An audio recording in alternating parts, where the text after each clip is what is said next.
로마서 8장 18절부터 23절까지의 말씀 다 찾으셨으면 저와 여러분이 한 절씩 교독하도록 하겠습니다. 신약성경 338페이지 로마서 8장 18절부터 23절 말씀입니다. 제가 먼저 18절 말씀 읽겠습니다. 생각하건대 현재의 고난은 장차 우리에게 나타날 영광과 비교할 수 없도다. 피조물이 고대하는 바는 하나님의 아들에게 나타나는 것이니 피조물이 허무한데 굴복하는 것은 자기 뜻이 아니요 오직 굴복하게 하시는 이로 말미암음이라. 그 말하는 것은 피조물로서 자기 종 노릇한 데서 해방되어 하나님의 자녀들의 영광에 자리를 이루는 것이니라. 피조물이 다 이제까지 함께 탄식하며 함께 고통을 겪고 있는 것을 우리가 아느니라. 그뿐 아니라 또한 우리 곧 성령의 처음 익은 열매를 맺는 우리까지도 속으로 탄식하여 양자들과 곧 우리 몸의 소명을 기다리느니라. 아멘. 부활절 이전에 한 주 동안 복음에 대해서 같이 이야기를 나눴어요.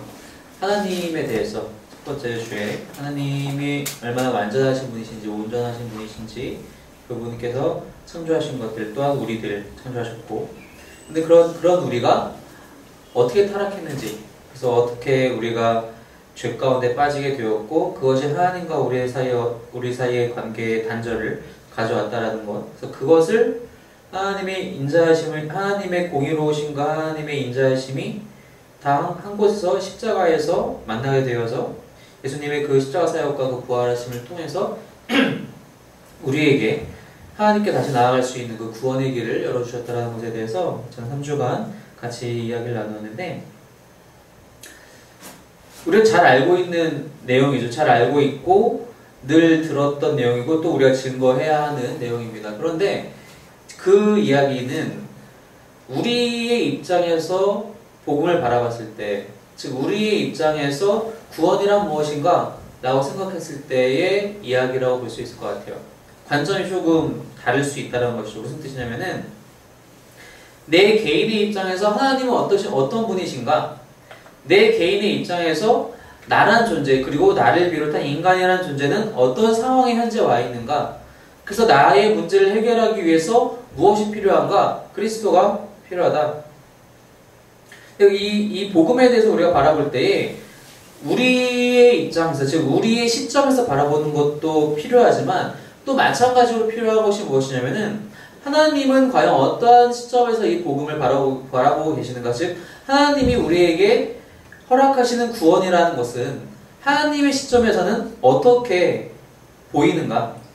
물론 우리가 하나님이 아니기 때문에 그것을 하나님의 시점에서 볼 수 있다 라고 얘기하기는 쉽지 않은데, 성경에서 그것을 하나님이 말씀하실 때 어떻게 말씀하시는지를 좀 우리가 봐야 될 것 같아요. 그래서 오늘 지금 방금 읽은 본문은 로마서 8장에서 사도 바울이 이제 사람이, 이 7장까지 이야기는 그렇잖아요.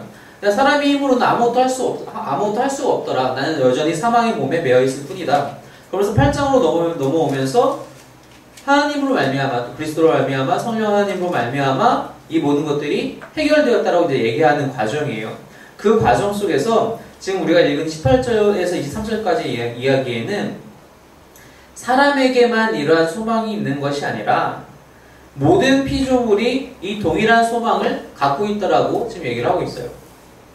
오늘 읽은 본문 제일 마지막 절인 23절을 보면은 그뿐 아니라 또한 우리랑 마찬가지로 믿는 우리들, 사람들 얘기하는 것이죠. 그 성령의 처음 익은 열매를 받은 우리까지도 속으로 탄식하여 양자될 것 곧 우리 몸의 성령을 기다리느니라. 이 말씀은 익숙해요. 왜냐면은 내가 하나님의 양자가 되어서 우리의 속량, 우리의 구원함, 우리를 구속하시는 것을 기다린다. 맞죠? 우리는 잘 알고 있어요. 그런데 이 앞에 절을 보니까 21절에 그 바라는 것은 피조물도 역시 썩어짐의 종노릇한 데서 해방되어 하나님의 자녀들의 영광의 자유에 이르는 것이다. 피조물 역시 그 현재의 위치는 하나님의 자녀들의 영광의 자유에 있지 않고 썩어짐의 종노릇한 데 지금 있다라는 거예요. 그렇기 때문에 지금 거기서 해방되기를 피조물들이 고대하고 바라고 있는데, 19절에 그렇게 얘기하잖아요. 피조물이 고대하는 바가 있다. 22절 현재는 피조물은 다 이제까지 함께 탄식하며 함께 고통을 겪고 있다라고 얘기를 하고 있다라는 거죠. 여기서 말하는 피조물이라는 것은 물론 이제 모든 만물을 뜻해 사람을 포함한 모든 만물을 뜻합니다.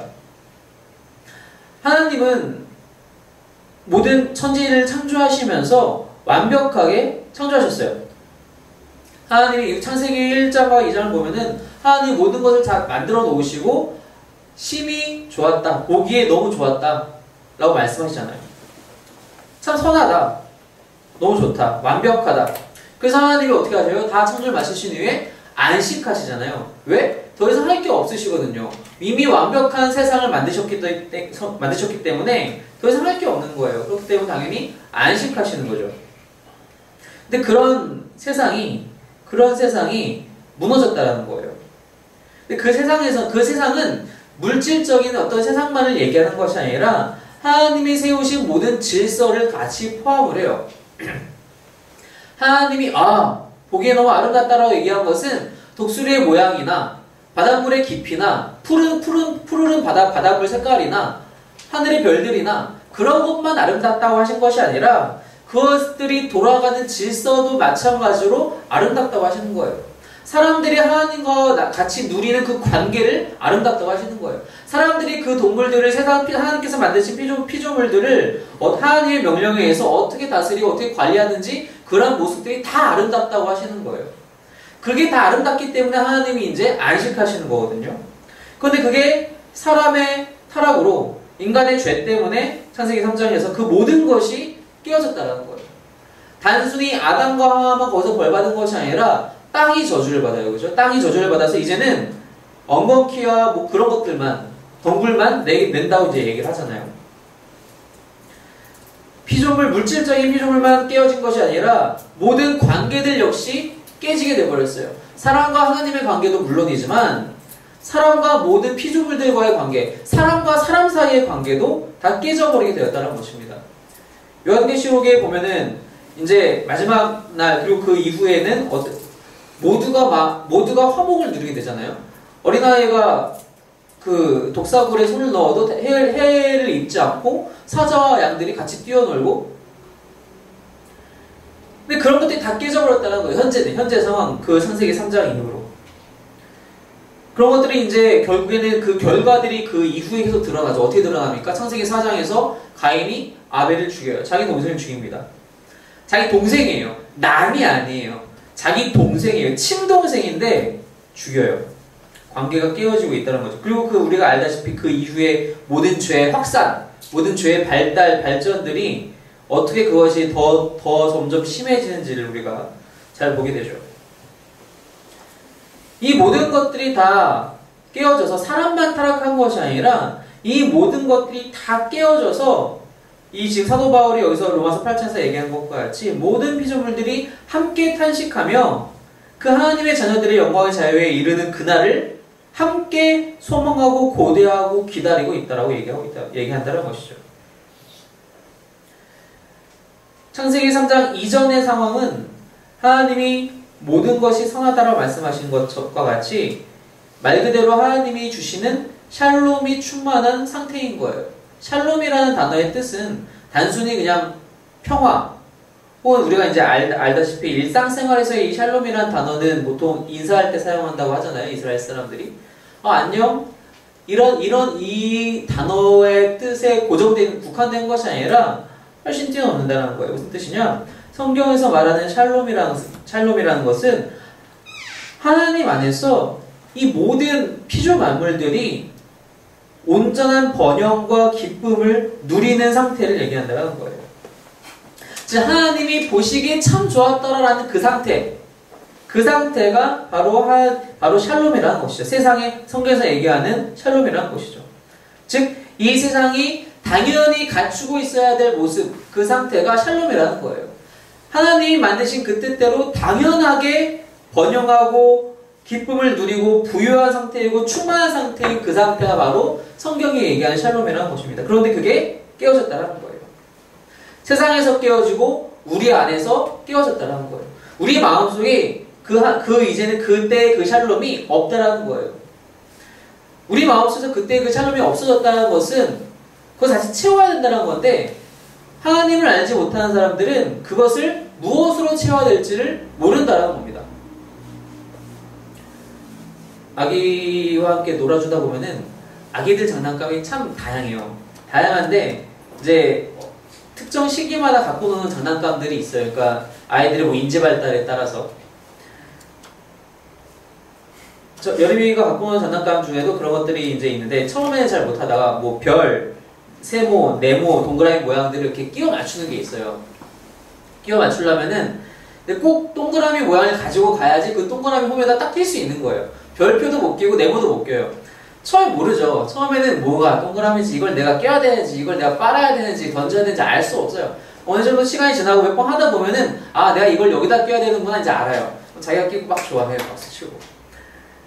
별 자리에는 별만 껴야 돼요. 동그라미 자리에는 동그라미만 껴야 돼요. 우리 마음에서 샬롬이 떠나갔으면 그것을 채우기 위해서는 하나님의 샬롬으로만 그것을 채울 수 있다는 거예요. 다른 것으로 대체할 수가 없다는 것입니다. 근데 우리는 그리고 많은 사람들은 그리고 하나님을 모르는 사람들은 다른 것으로 그것을 대체하려고 해요. 파스칼이라는 학자가 있어요. 다들 들어보셨을 텐데 파스칼 수학 시간에 아마 많이들 배우셨을 거예요. 당시에 유럽의 학자들은 수학도 하고 철학도 하고 신학도 하고 다 했거든요. 이 사람도 마찬가지예요. 수학자이기도 하고 철학자이기도 하고 신학자이기도 해요. 그 사람이 어떤 얘기를 했냐면은 모든 사람들은 다 똑같이 행복을 추구하는데요. 다만 사람들이 생각하는 행복이라는 거의 개념이 다 다르다라는 거죠. 그리고 그 행복이라는 것을 추구함에 있어서 사람들의 행동 방식도 각 사람마다 다르다는 거예요. 하지만 결과적으로 그들은 각자의 행복을 위해서 움직인다는 거예요. 어떤 사람은 자기가 행복하기 위해서 전쟁을 회피해요. 어떤 사람은 자기가 행복하기 위해서 전쟁을 일부러 일으키기도 하죠.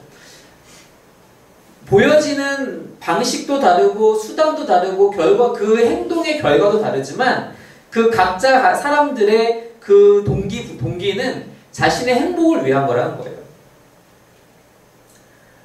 근데 이 행복을 추구하는 것 자체는 나쁜 건 아니에요. 그죠? 근데 우리는 교회에서 신앙생활을 하다 보면은 마치 내 스스로의 행복을 추구하는 것이 좀 잘못되지 않았을까? 내가 그래도 교회를 다니면 하나님을 믿고 신앙생활을 하면 금욕생활을 좀 해야 되는 거 아닌가? 착각할 때가 있는데 사실 그렇진 않아요. 예를 들어서 그래 나는 이제 주님을 믿고 또 특별히 주님의 사역자의 길을 가기로 했으니 청빈의 삶을 살아야지 하면서 가난을 추구해요. 가난을 추구하는데 가난이 너무 힘들어요. 힘들고 짜증나고 못 참겠어요. 그런데도 불구하고 억지로 참아가면서 하는 것은 그거는 하나님이 원하시는 정말 청빈의 삶이라고 할 수가 없는 거죠.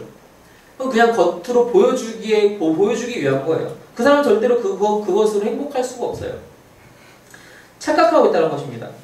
사람들이 그리스도인이라고 해서 행복을 추구하는 것이 금지되지는 않는다는 거예요. C.S. 루이스도 그런 이야기를 해요.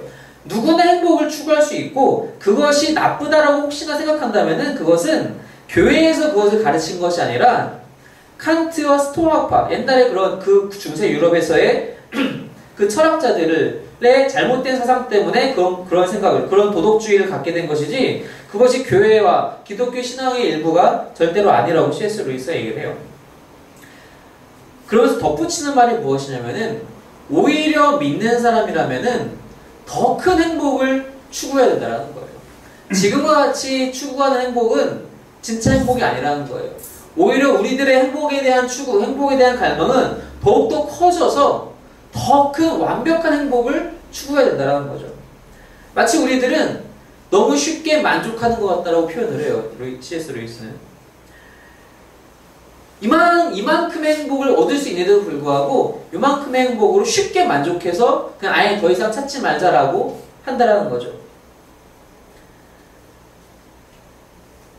우리가 추구해야 될 행복은 하나님 안에서의 행복, 하나님 안에서의 평안, 그 샬롬이라는 거예요. 그런데 우리는 그것을 찾기 위해서 다른 것들을 내가 시도해 보다가 그냥 거기에 주저앉는다는 거예요.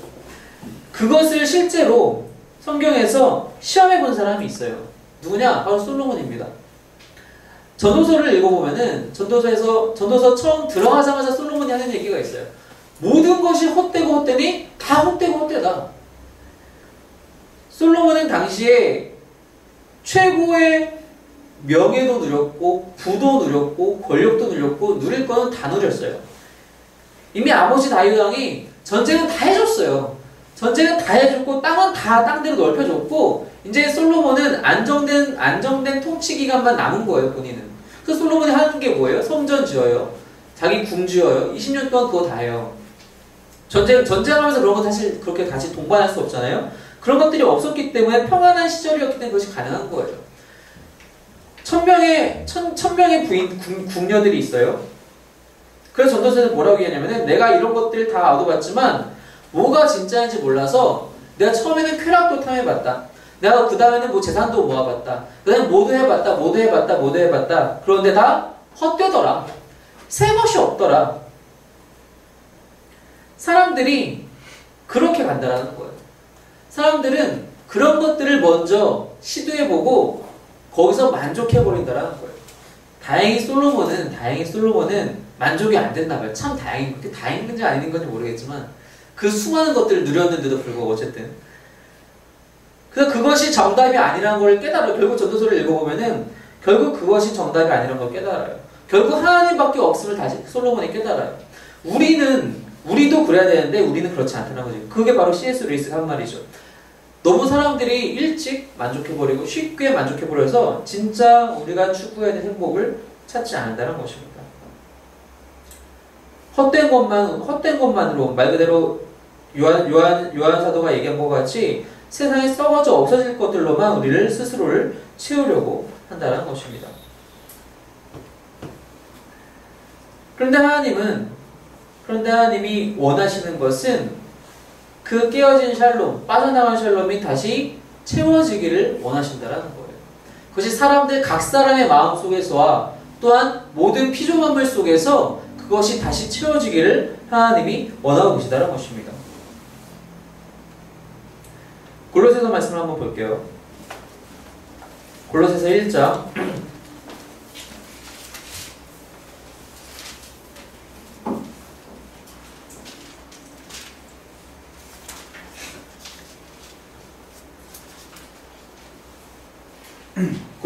골로새서 1장 말씀을 보시면은 12절부터 쭉 보시면은 어떻게 예수님을 통해서 구원을 이루시는지 하나님께서 사도 바울이 얘기를 해요. 13절에 보니까 그가 우리를 흑암의 권세에서 건져내사 그의 사랑의 아들의 나라로 옮기셨으니 그가 당연히 하나님이시고 우리는 믿는 우리를 얘기하는 거겠죠. 사도 바울이 그 아들 안에서 우리가 속량 곧 죄사함을 얻었도다. 즉 우리 각 사람의 죄사함이, 각 사람의 속량이, 각 사람의 구원이 그 아들 안에서, 즉 예수님 안에서 이루어졌다라는 거예요. 그러면서 그 뒤로 또 뭐라고 이어지냐면은 15절에 그는 보이지 아니하는 하나님의 형상이시오 모든 피조물보다 먼저 나신 이시니 하면서 이제 그 하나님의 아들 예수 그리스도와 만물을 연관지어서 얘기를 해요. 16절에 만물이 그에게서 창조되되 하늘과 땅에서 보이는 것들과 보이지 않는 것들과 혹은 왕권들이나 주권들이나 통치자들이나 권세들이나 만물이 다 그로 말미암고 그를 위해 창조되었고 그렇게 이야기를 하면서 20절에 가서 그의 십자가의 피로 화평을 이루사 만물 곧 땅에 있는 것들이나 하늘에 있는 것들이 그로 말미암아 자기와 화목하게 되기를 기뻐하심이라. 예수 그리스도의 십자가 사역으로 말미암아 화평을 이루셨는데 그 화평을 통해서 모든 만물이 자기와 즉 하나님과 화목되기를 기뻐하셨다고 얘기를 하고 있다는 거예요. 사람만 하나님과 화목되기를 기뻐하시는 것이 아니라 모든 만물이 화목되기를 기뻐하고 계시다는 거예요. 이게 예수님의 사역이기도 했어요. 무슨 뜻이냐? 예수님의 사역은 그냥 사람만 구원하기 위해서 오신 것이 아니라 이 땅 자체가 하나님 나라가 되기를 원하신다는 거예요. 마태복음 말씀 한번 볼게요. 마태복음 6장입니다.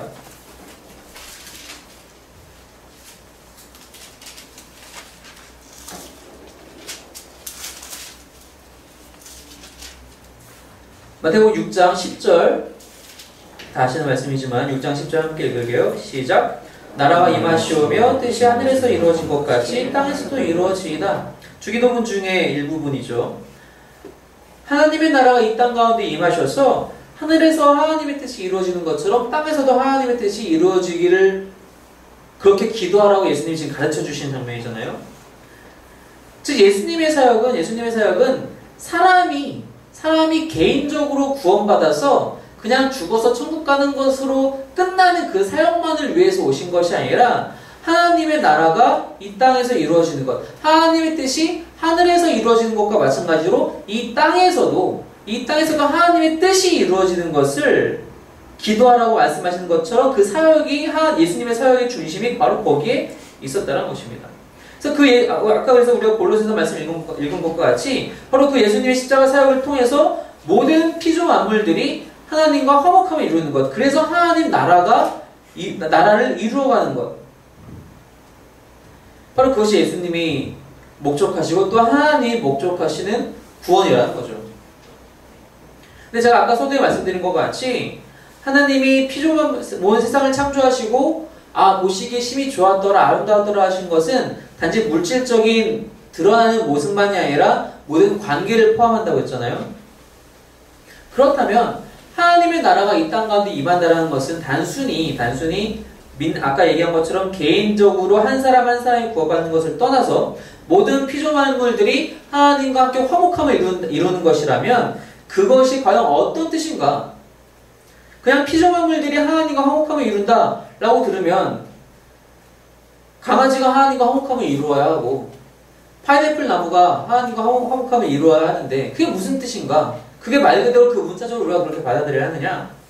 아까 말씀드린 대로 그 모든 관계가 하나님 안에서 회복함을 그리고 하나님의 샬롬을 얻어야 한다는 것인데 그게 무슨 뜻이냐? 관계의 화목이 우리 가운데 있어야 한다는 것입니다. 하나님이 우리를 구원하셨어요. 하나님이 우리를 구원하신 것은 나 한 사람만 구원하시기 위해서 하신 것이 아니라는 거예요.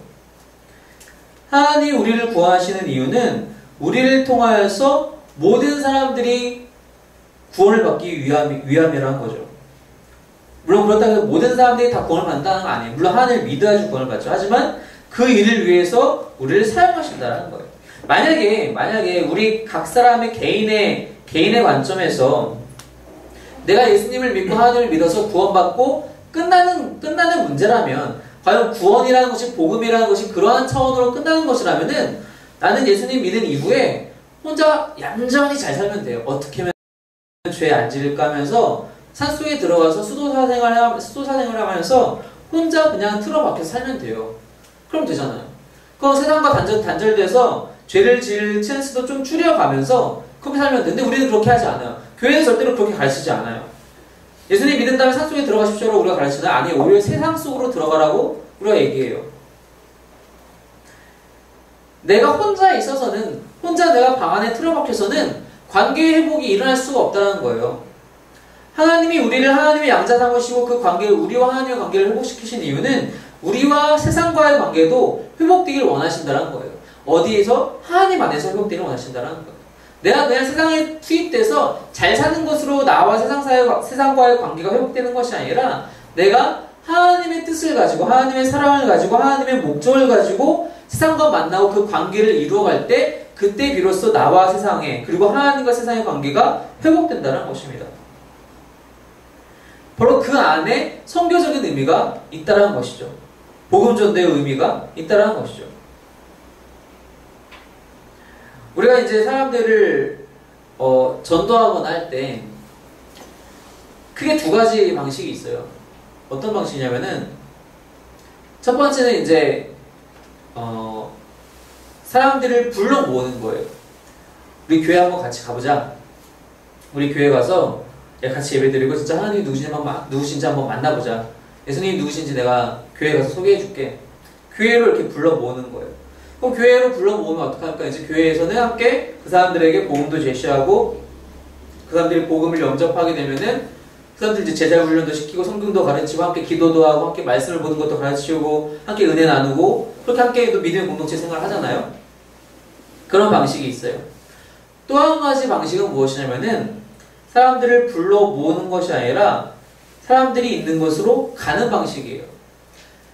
사람들이 있는 곳으로 가는 방식이라 함은 내가 어느 나라로 선교를 나가거나 우리가 이제 점심시간만 한 것과 같이 노방전도를 나가거나 그런 얘기가 아니라 내가 내 직장으로, 내가 내 가정으로, 내가 내 학교로, 내가 내 친구들 사이의 모임 속으로 투입돼서 그곳에서 그 영역 안에서 하나님을 증거한다는 거예요. 내 열심히 내 가게에서 일하면서, 내 회사에서 일하면서, 내 학교에서 공부하고 친구들과 이야기 나누면서 직장 동료들과 관계를 쌓아가면서 그곳에서 하나님을 증거한다는 거예요. 그곳에서 나의 삶을 통해서 내 삶이 하나님 앞에서 얼마나 신실한지 그 신실한 삶을 통해서 성실한 삶을 통해서 하나님을 증거한다는 것입니다. 각각의 직업, 세상에 수많은 직업들이 있잖아요. 사실 목사라고 그 수많은 직업들이 다 어떻게 하나님의 영광을 위해서 일해야 되는지 잘 몰라요. 건축하시는 분들이 어떻게 해야지 하나님의 영광을 위해서 건축할 수 있는지, 반도체를 만드는 사람이 어떻게 해야지 하나님의 영광을 위해서 반도체를 만들 수 있는지 다 몰라요. 우리는 모르죠, 당연히. 그 현장에서 뛰는 사람들이 열심히 고민하고 기도해야 되고 하나님 만나서 그분들이 직접 하나님 만나서 해결을 봐야 될 문제예요. 다만 우리가 알고 있는 것은, 또 전해야 하는 것은 그곳에서 내가 어떻게 하면 하나님의 영광을 드러낼 수 있는가? 단지 그냥 복음을 말로만 증거하라는 것이 아니라 어떻게 하면 그 영역에서 하나님을 높일 수 있는가? 내가 하는 일을 통해서, 나의 관계들을 통해서. 그래서 그곳에서 하나님 나라를 이루어간다는 것입니다. 쉬운 방법 어떤 것이냐면은 성경에서 얘기하는 대로 하면 돼요.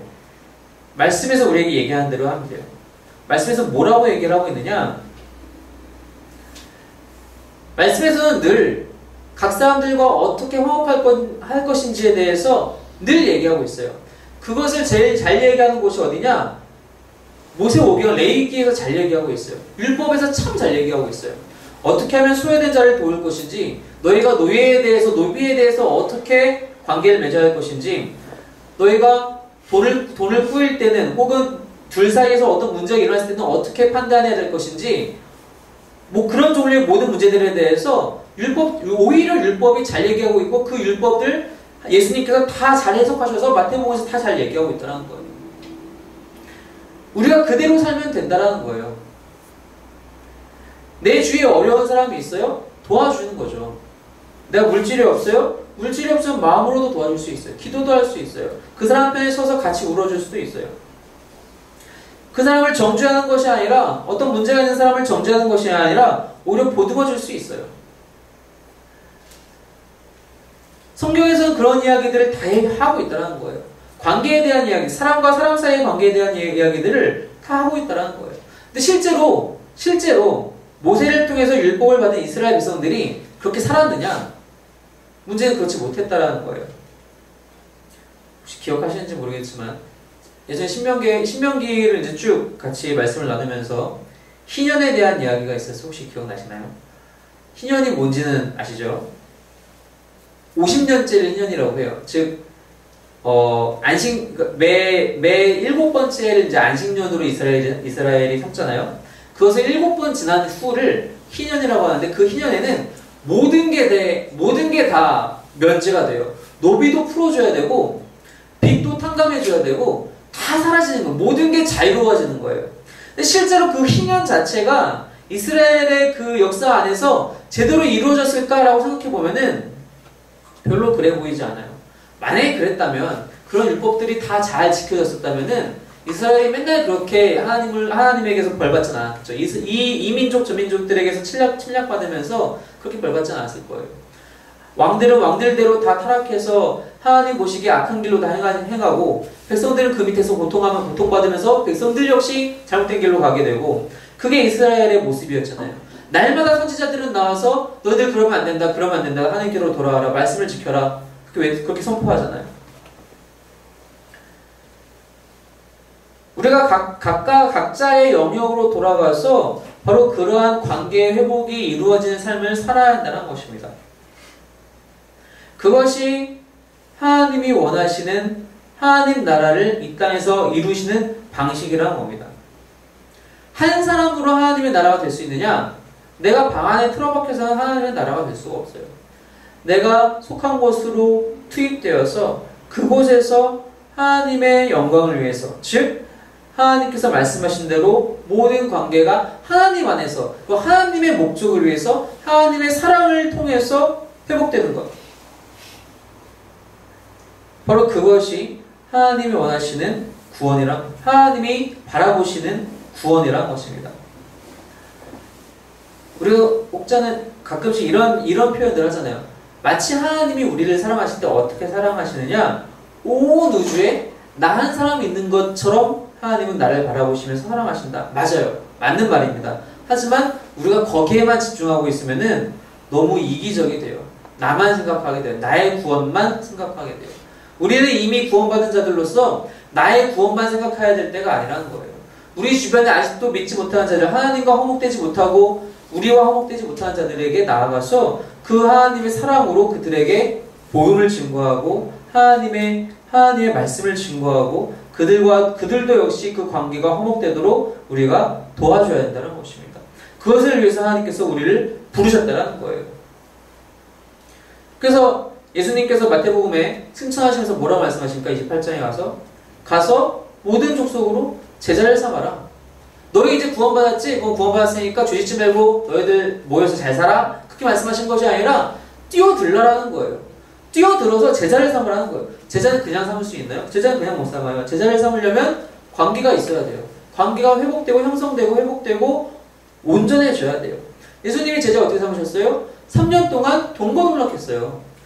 같이 뒹굴면서 밥도 먹고 볼 것 못 볼 것 다 보면서 그렇게 제자들을 겨우 세우셨어요. 겨우란 말은 좀 예수님이 하셨으니까 그렇게 넉넉하게 세우셨어요. 우리도 그렇게 해야 된다는 거예요.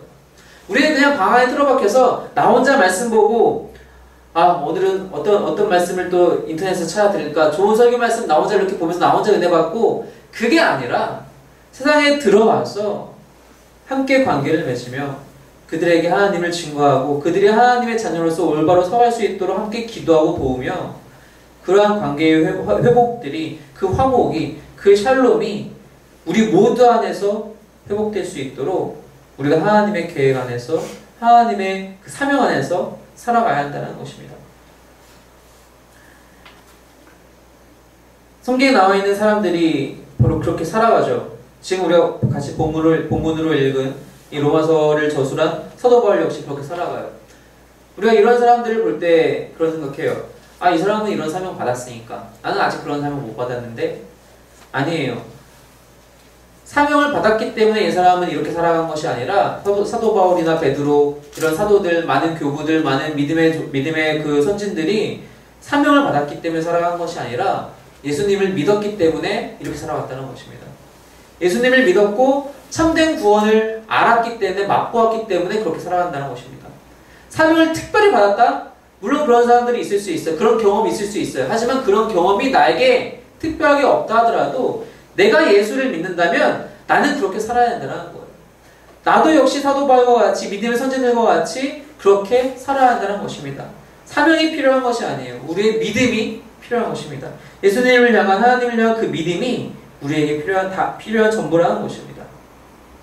바로 그러한 믿음으로 날마다 하나님과 그리고 세상과 우리 주변의 사람들과 그 화목을 회복하시는, 화목의 관계를 형성하며 살아가시는 저와 여러분들이 되길 소망합니다. 그래서 주님께서 원하시는 구원을 날마다 누리는, 증거하시는 우리 모두가 또한 교회가 되기를 주님의 이름으로 축원합니다.